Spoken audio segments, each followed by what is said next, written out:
we had a referral from a recent convert, and she showed us to his house.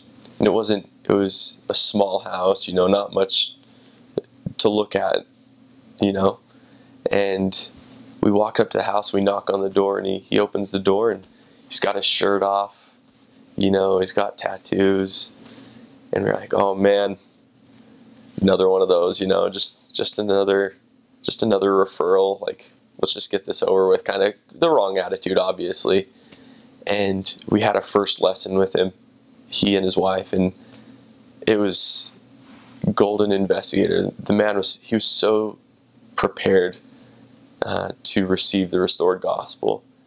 And, my first thoughts were so completely opposite of who he was and how prepared he was for the restored gospel that it really shocked us. The Spirit was just leading the lessons completely. Usually you begin with the first lesson is how to begin teaching. And usually in the martial islands you stop after how to begin teaching, maybe teach Heavenly Father and maybe at most prophets. But in that first lesson, the Spirit directed us to go all the way through the whole restoration.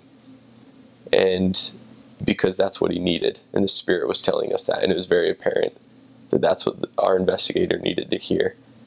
And I remember at the end of that lesson, I think it was his wife, turned to him and said, ask them when church is on Sunday, and so they did come to church that first Sunday, which is very rare. Usually people don't ask you when church is.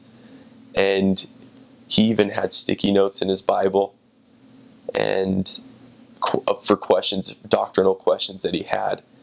And when we taught him the Book of Mormon, and after that first lesson, he said, this church makes me happy.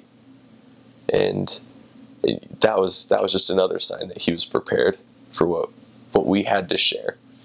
And that was, I can honestly say I love that man and I love that family.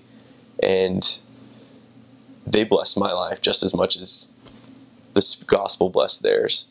And I still keep in contact with them, Facebook friends, and they're just incredible people, just love them to death. So